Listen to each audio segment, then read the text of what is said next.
Dear friends, good morning. आपका हमारे YouTube channel well tomorrow में स्वागत है। आज की इस वीडियो में हम 13 सितंबर को बनने वाले सभी महत्वपूर्ण क्वेश्चन के बारे में डिस्कस करेंगे। आप किसी भी सरकारी एग्जाम की तैयारी कर रहे हो, आपके लिए यह वीडियो बहुत ज़्यादा इंपॉर्टेंट रहने वाली है, क्योंकि सभी एग्जामों में करंट अफेयर सेक्शन से आजकल बहुत ज़्यादा सवाल पूछे जाते हैं। आप इस वीडियो को पूरा ध्यान से देखिएगा। इस वीडियो के पीडीएफ फाइल को आप हमारे टेलीग्राम ग्रुप में जाकर के डाउनलोड कर सकते हैं। आज का हमारा पहला क्वेश्चन है, हाल ही में जारी वैश्विक आर्थिक स्वतंत्रता सूचकांक 2020 में भारत को कौन सा स्थान मिला है? इसका राइट आंसर हो जाएगा ऑप्शन नंबर बी, 105वां। तो वैश्विक आर्थिक स्वतंत्रता सूचकांक में भारत की पोजीशन कितनी है? 105वीं पोजीशन है। गत वर्ष भारत 79वें नंबर पर था, परंतु इस साल वह 26 स्थान नीचे खिसक करके 105वें स्थान पर चला गया, यानी कि उसकी पोजीशन क्या है, गिर गई है। अब इसका रीजन क्या है, हम देख लेते हैं उसके रीजन के बारे में।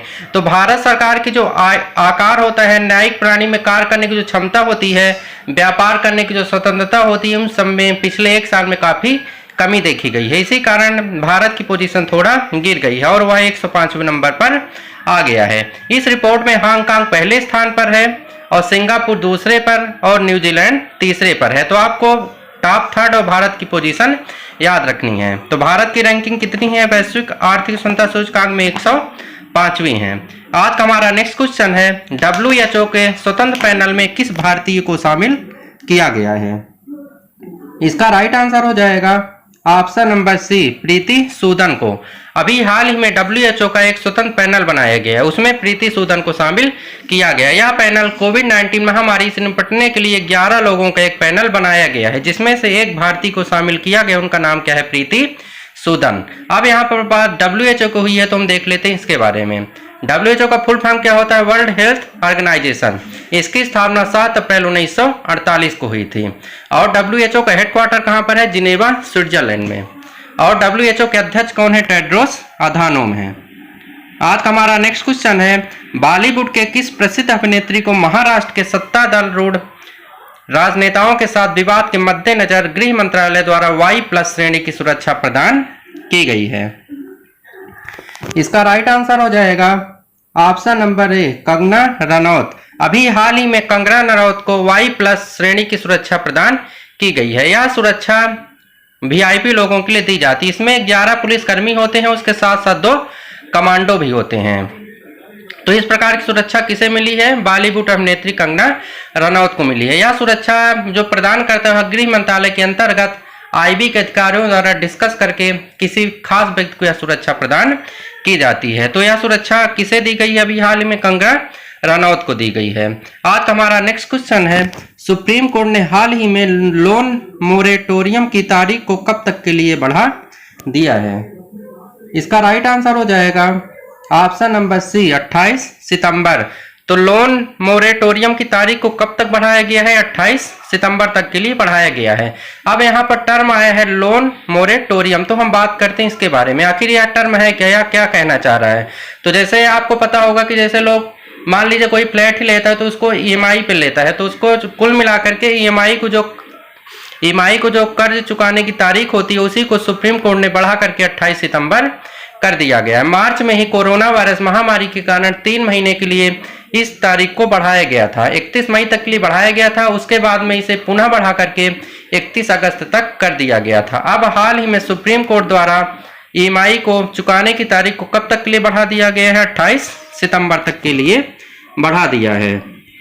आज का हमारा नेक्स्ट क्वेश्चन है, भारत फ्रांस ऑस्ट्रेलिया की पहली त्रिपक्षीय वार्ता किस तिथि को आयोजित की गई है? इसका राइट आंसर हो जाएगा ऑप्शन नंबर बी, 9 सितंबर को। तो भारत फ्रांस और ऑस्ट्रेलिया की पहली त्रिपक्षीय वार्ता कहां पर आयोजित हुई है? कब आयोजित हुई है? 9 सितंबर 2020 का आयोजित हुई है। इसकी अध्यक्षता भारत के विदेश सचिव हर्षवर्धन श्रृंगला और फ्रांस के यूरोप और विदेश मामलों के महासचिव फ्रैंकोई दिलाने और ऑस्ट्रेलिया के विदेश मामलों के मंत्री फ्रांसिस एडमसन ने की है। तो आपको यह भी याद रखना है कि भारत की तरफ से इसकी अध्यक्षता किसने की है? विदेश सचिव हर्षवर्धन श्रृंखला ने की है। आप भारत के याद रख लीजिए, बाकी इंपॉर्टेंट तो तीनों है, आप PDF में इसको एक बार देख लीजिएगा। तो इसकी बैठक कब हुई है? 9 सितंबर 2020 को हुई है। इस बैठक का उद्देश्य क्या है? द्विपक्षीय संबंधों को मजबूत करना और खास करके इस बैठक में कोविड-19 महामारी से निपटने के लिए क्या कैसे प्रयास किए जाए उस बारे में विशेष रूप से बात की गई है। आज का हमारा नेक्स्ट क्वेश्चन है, किस राज्य सरकार ने देश की पहली एकीकृत एयर एम्बुलेंस सेवा की शुरुआत की है? इसका राइट आंसर हो जाएगा ऑप्शन नंबर सी, कर्नाटक। अभी हाल ही में कर्नाटक सरकार ने देश की पहली एकीकृत एयर एम्बुलेंस सेवा की शुरुआत की है। इस सेवा के अंतर्गत क्या किया जाएगा, आपातकाल की स्थिति में मरीजों को एयर एम्बुलेंस के द्वारा एक शहर से दूसरे स्थान तक ले जाया जाएगा, जिससे क्या होगा, उसका टाइम भी कम बचेगा और मरीज को मरने से बचाया जा सकेगा। तो इसकी शुरुआत किसने की है? कर्नाटक ने की है। अब हम देख लेते हैं कर्नाटक के बारे में। सबसे पहले आप मैप में देखिए कर्नाटक की पोजीशन, कर्नाटक कहां पर है। कर्नाटक की राजधानी क्या है? बेंगलुरु। कर्नाटक के सीएम कौन है? बीएस येदियुरप्पा। और कर्नाटक के राज्यपाल का नाम क्या है? वजुभाई वाला। और कर्नाटक के मुख्य न्यायाधीश कौन है? अभय श्रीनिवासन जी हैं। आज का हमारा नेक्स्ट क्वेश्चन है, भारत का सबसे बड़ा पिगरी मिशन किस राज्य सरकार ने लॉन्च किया है? इसका राइट आंसर हो जाएगा ऑप्शन नंबर सी, मेघालय। तो भारत का सबसे बड़ा पिगरी मिशन किस राज्य सरकार ने लॉन्च किया है? मेघालय सरकार ने लॉन्च किया है। इसका उद्देश्य है मेघालय के लोगों को आत्मनिर्भर बनाना। आत्मनिर्भर अभियान के अंतर्गत इस प्रोग्राम को लॉन्च किया गया है। इस प्रोग्राम में सुअर मांस के उत्पादन में मेघालय सरकार को आत्मनिर्भर बनाया जा सकेगा। तो इसको कहां पर लॉन्च किया गया है? मेघालय ने। और इसका उद्देश्य क्या है? सुअर मांस के उत्पादन में मेघालय को आत्मनिर्भर बनाना है।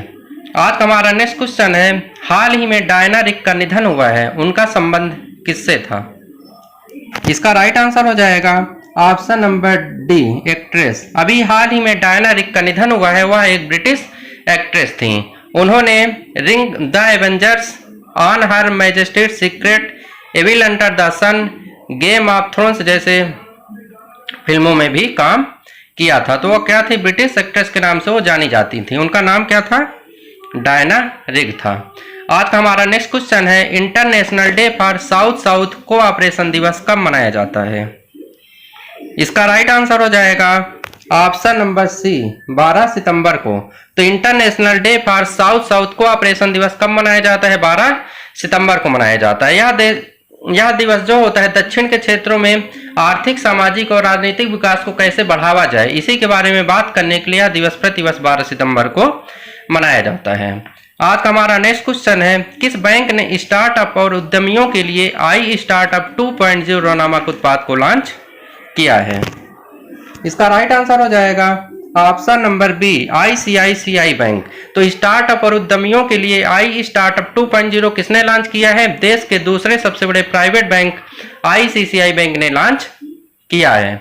इसका उद्देश्य क्या होता है? कुल मिलाकर डिजिटल इंडिया के अंतर्गत लॉन्च किया। इसके मतलब इसमें क्या होता है? डिजिटल कामों को बढ़ावा दिया जाएगा, इसी के लिए आई स्टार्टअप को लॉन्च किया गया है।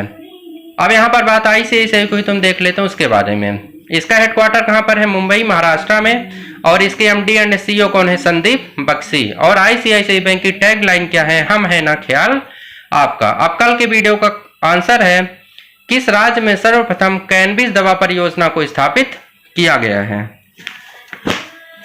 इसका राइट आंसर था option number D, Jammu Kashmir.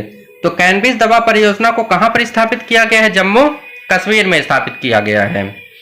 यह दवाई जो होती है कैंसर और मधुमेह के लोगों के लिए बहुत कारगर साबित होती है। यह एक पौधा होता है जो कि एक खास जगह पर उगाया जाता है और इसे सब लोग नहीं उगा सकते, इसके लिए सरकार से परमिशन लेनी पड़ती है। तो इसे कहां पर स्थापित किया गया है? जम्मू और कश्मीर में स्थापित किया गया है। यह मुख्य रूप से कैंसर और मधुमेह रोग से पीड़ित व्यक्तियों के लिए दर्द निवारक दवा के रूप में काम करती है। हमारे बहुत से दोस्तों ने इसके बारे में डिटेल में लिखा था। आपसे भी जब कोई क्वेश्चन पूछा जाए तो यदि आप उसके बारे में जो कुछ भी जानते हैं कमेंट बॉक्स में डिटेल में जरूर लिखा करिए। अब आपके लिए आज का क्वेश्चन है, यूनिसेफ की रिपोर्ट के अनुसार भारत में 1990 से 2019 के बीच 5 साल से कम आयु के बच्चों की मौत में कितने प्रतिशत वार्षिक कमी दर्ज की गई है? इस क्वेश्चन के आंसर को आप हमारे कमेंट बॉक्स में बता सकते हैं। दोस्तों, आपको यह वीडियो कैसा लगा कमेंट बॉक्स में जरूर बताइएगा। यदि आपको किसी क्वेश्चन में डाउट हो, यदि आपको कुछ पूछना हो तो आप हमारे कमेंट सेक्शन में जाकर के पूछ सकते हैं। यदि आपको यह वीडियो अच्छा लगा हो तो इसे लाइक करिएगा और अपने दोस्तों के साथ शेयर करिएगा। और यदि आप इस चैनल पर नए हैं तो हमारे चैनल को सब्सक्राइब भी करिएगा, जिससे आपको आगे आने वाले वीडियो को नोटिफिकेशन आसानी से मिल सके। Thanks for watching video.